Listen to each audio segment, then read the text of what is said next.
Okay, so this is the series circuit.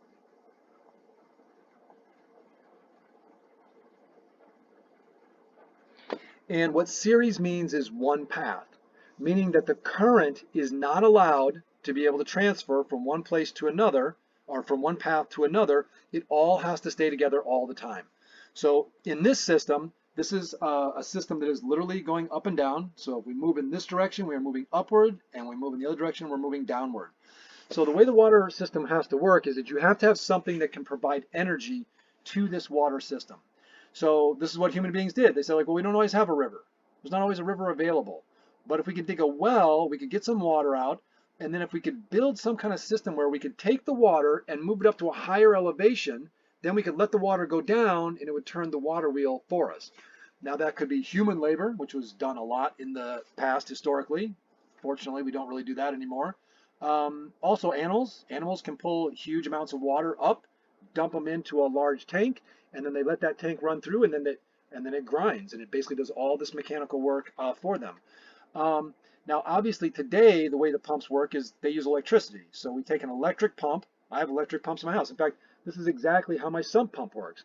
Right over there on the other side of the basement, there's a hole actually dug in the ground. It's big enough I can fit down inside of it. It's about 4.5 feet deep, and at the bottom of it, there's a little pump. And when the water gets high enough, a little ballast gets pushed up. It turns the machine on. It starts pumping the water up a pipe, and then it sends it out into the sewer system.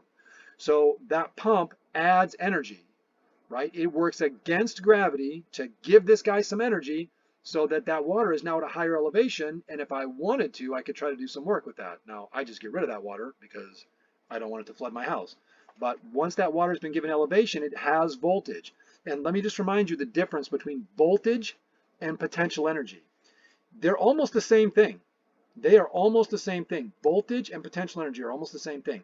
The only difference is with the voltage, we take that potential energy of the whole system and we divide it by the amount of, in the case of the water system, we would divide it by the amount of mass.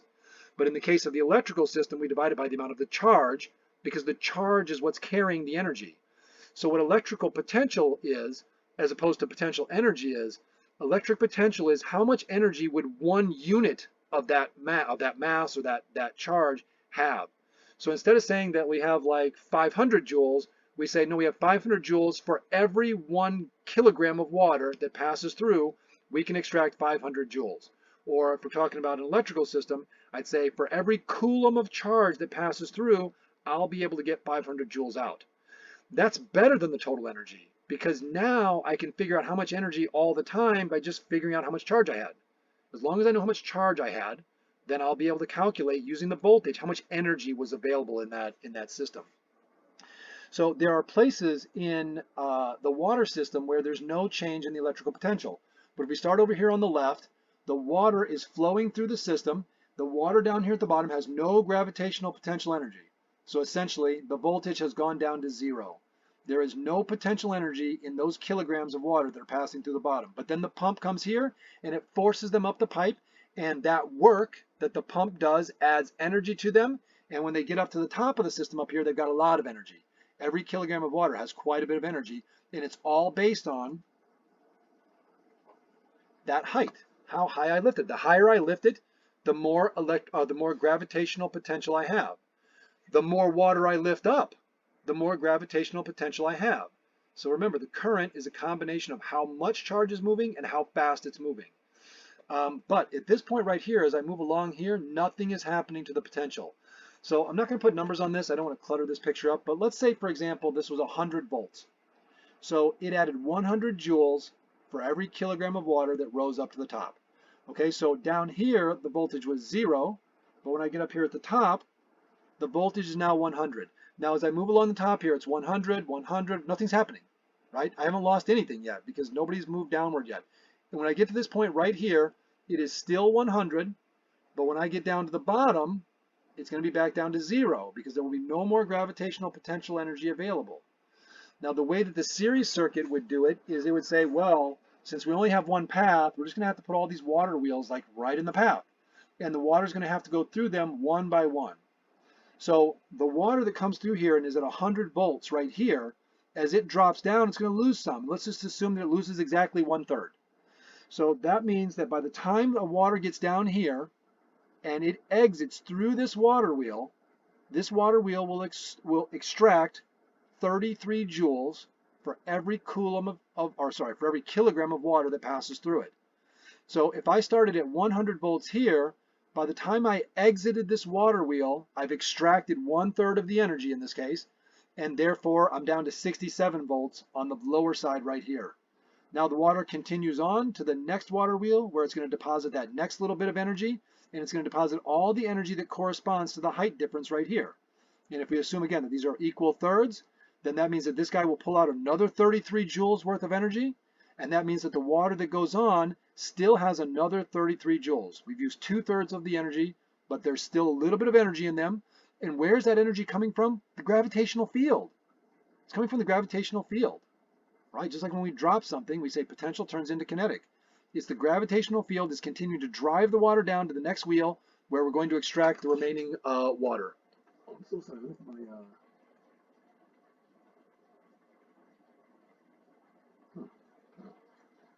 Oh, I saw something in the chat there. Okay, so sorry.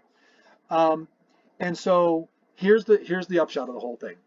Okay, the amount of current that flowed through each water wheel. Just think about this for a second.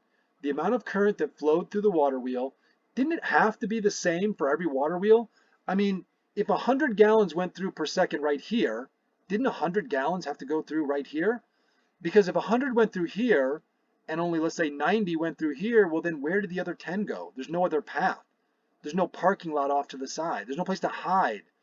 So if 100 units went through this one, then it went through this. It has to be because there's only one path. So the current is the same everywhere. The amount of water, and remember, listen, this is important to understand. I'm not saying the speed of the water is the same everywhere. It's not that the speed is the same everywhere. The total amount of water moving through this system is the same everywhere. So if 100 gallons per second flowed through this spot, then 100 gallons per second flowed through this spot. It flowed through here. It flowed through this water wheel, this one, this one. It flowed everywhere. The current is the same.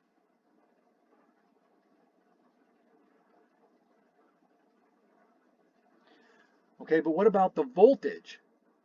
Okay, so this pump provided 100 volts. Did each of these guys get that 100 volts? No. They had to share it. They had to share the potential. Okay, because of the way they're connected, they can't extract all the energy. This guy's in the wrong place to extract all the energy. Now, if I took these two water wheels at the top and I took them out, then yes, the water wheel at the bottom would have extracted all of the remaining energy, and it would have gotten all that 100 volts. And that's what we've been doing so far.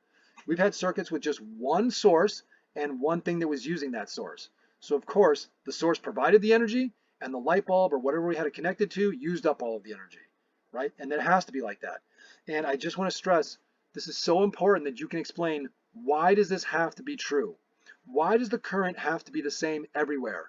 Because if the current was not the same everywhere, we would violate a very basic principle in the universe, and that principle is called conservation of mass.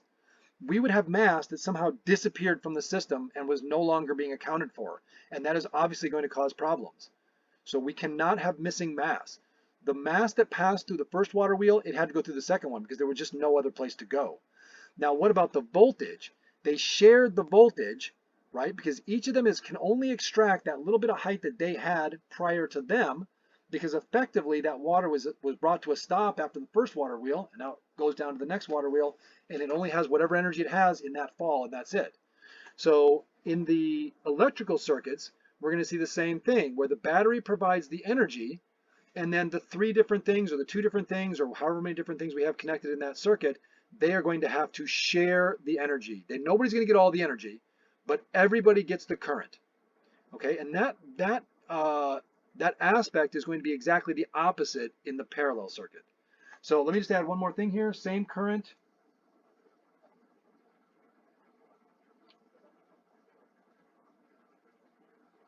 And they share the voltage. Same current, but they share the voltage. Okay, now let me go to the parallel circuit. That word parallel is just I don't know, it's a stupid choice. I don't know why they call them parallel circuits. It doesn't make any sense, to be honest with you. It has nothing, I'm gonna draw it. So that you're probably going to think that the reason why they call it parallel is because the lines are parallel, but it's not. Remember, I'm drawing a schematic drawing so that you can see it clearly, um, but I'm not trying to draw them parallel to each other. It's not that the wires or that anything is like physically parallel. It's not a geometric meaning. It simply means two or more paths. So there must be a branch. We must split. And we just looked at, earlier in the week, I had you do a lab in which you created some parallel circuits. You created branches. You created the possibility that the current could split and could actually take two different paths and return back to the source without ever having to have passed through everything. So when you give the water two different paths, as it flows through in one loop, it has to take one path or the other. Okay, it can't go through every path all at once. It's going to be flowing away from the battery. They're going to split. They're going to come back together. They're going to go back to the battery to be re-energized so they can go deliver their energy again. All right, so it's going to take me a second to just draw this circuit. Just give me a second. I'm doing my best to draw at the same height. 1, 2, 3, 4, 5, 6, 7. All right, so here we go.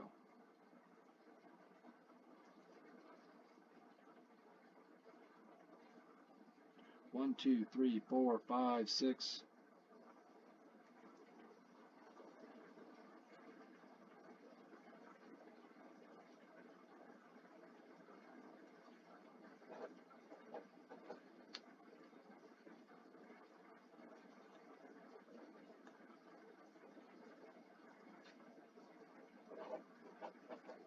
Oh, I drew that very poorly.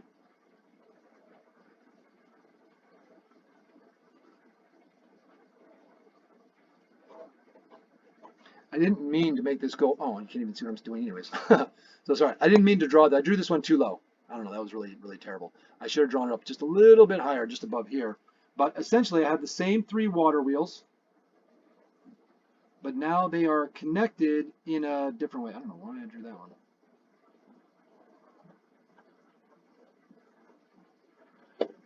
All right, well, that is the grossest, most disgusting drawing that I think I've ever drawn in my whole life in this situation, but it should be good enough for us to be able to pull off what we need to do.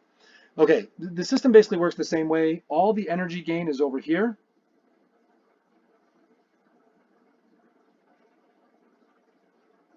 We gain potential energy as the pump pushes it up.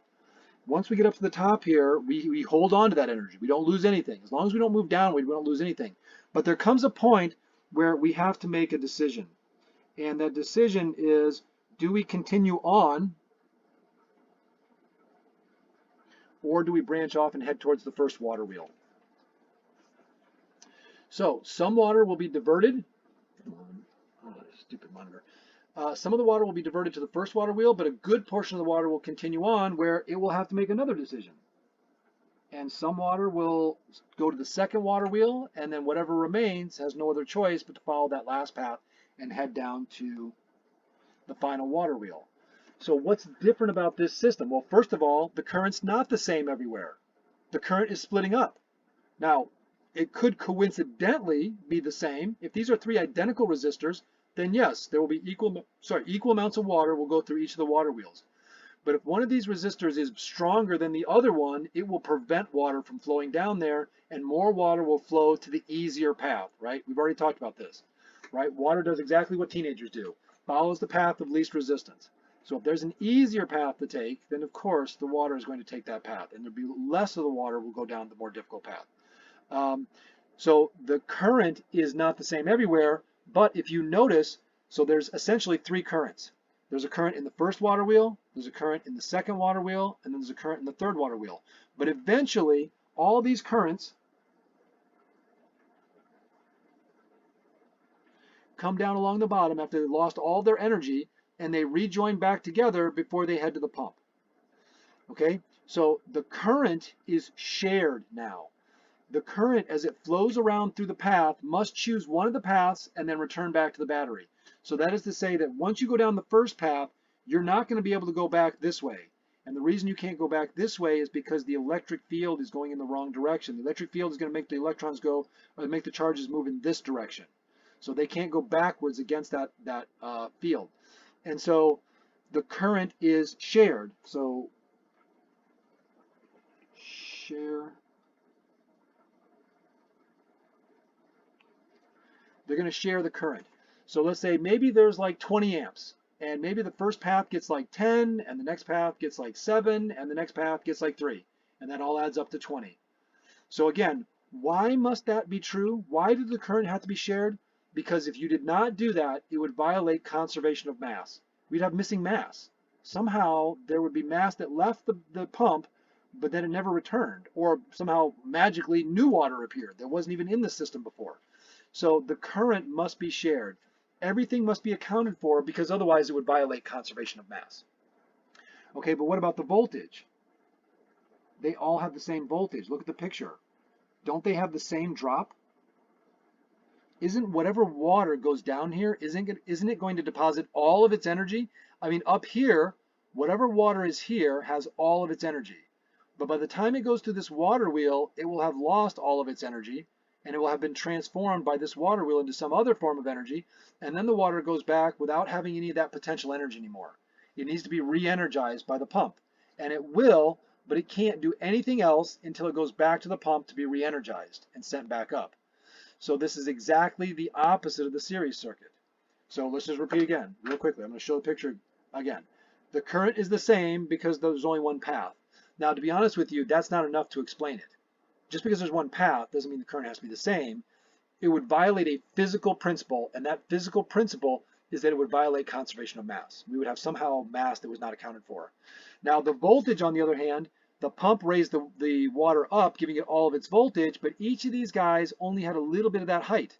So they could only extract a little bit of the energy, but whatever energy was given by the battery or the pump must be removed by the resistors. So these three water wheels must remove everything, because if they did not do that, then that would violate conservation of energy. Because that would mean that somehow energy was in the system. Look, remember when we had 100, and then we said we were going to take out a third, and a third, and then that's the whole thing, right? But if we had taken out a quarter and a third, well, that wouldn't add up to the 100 that we started with. That would not take us to the 100 we started with. We'd be missing something. There'd be a little bit missing, and that means that energy is missing because the charges were carrying the energy. So now either the charges are gone or there's some energy missing. It violates the law of conservation of energy, which, as far as I can tell, to my understanding, is probably the most fundamental law in the entire universe. You cannot violate conservation of energy. There are no examples of people violating conservation of energy. So this idea that the current is the same and that the voltage is shared can be explained using basic principles that you basically already know. So the idea of conservation of mass is something you would have learned in chemistry, and the idea that energy conservation you would have learned in probably every science class. And so that explains why the current must be the same in the series circuit, but why the voltage must be shared. And it also explains why the parallel circuit follows different rules, but for the same reason. The reason why the current is shared is because otherwise there would be unaccounted for current, and that would violate conservation of mass. We'd have either water coming in or out that was not accounted for. Now, why does the voltage have to be the same? Well, let's take a look. If I go through the pump and I add 100 joules per kilogram, and let's say I take this path. I take the first path and I go down and then I go back over to the pump. Okay, well, only one thing removed energy in that whole system, and that was this guy. So if this guy added 100 joules to every kilogram, then this guy must remove 100 joules for every kilogram, or otherwise there's going to be energy coming in or out of the system that is coming from nowhere, that has no source or nowhere to leave to. So the idea of the voltage, and I don't feel like this should be a stretch, okay? I don't feel like it should be a stretch for you to make the connection that the reason why the voltages work the way they do has to do with conservation of energy, because that is what voltage is. Voltage is the amount of energy that the charges or that the water has as it moves through the system. It carries the energy and then deposits it to other places, right? So we learned how to do that with water wheels thousands of years ago. How can we use water to transform energy from one place to another? And you can transform it miles. You could start with water that was way up in the mountains and build a water wheel way down at the bottom of the mountain. And you can capture all that energy that the water was gathering as it was coming down that mountain and transform it into some other kind of energy. So that's all we're gonna go over right now. These are the water analogies. what I'll do next is to make the videos for the electrical circuits. I will be talking about these water analogies, but I won't be drawing them again. So I'll only be drawing the electrical circuit, and we'll go through, we'll see how the math works, and we'll see the same thing comes up. We'll see that the rules for current are going to be the same in the series and parallel electrical circuits, and the rules for voltage will be the same. Now the only difference is the business about the voltage is all about energy, so there's really no difference there. But the current, there is a difference, okay? And the difference is that the current in water is based on mass, and the current in electrical system is based on the number of coulombs. So when I tell you that the current must be the same everywhere in the electrical circuit, it's not because the mass has to be the same everywhere, it's because it would violate conservation of charge, which I would say is the second, or really I would say almost equally important as the law of conservation of energy. Those are the two big ones. Those are the two that are not violated. We don't have any examples of those being violated. Conservation of charge and conservation of energy. And those two laws explain why these rules work the way they do. And I feel like if you understand that aspect of why these rules work the way they do, it's going to make it much easier for you to recognize what to do and how to solve the problems when you do need to actually put a little bit of math to that. 12:50. Okay, I went much longer than I wanted to. Let me stop the recording. Just give me 1 second here.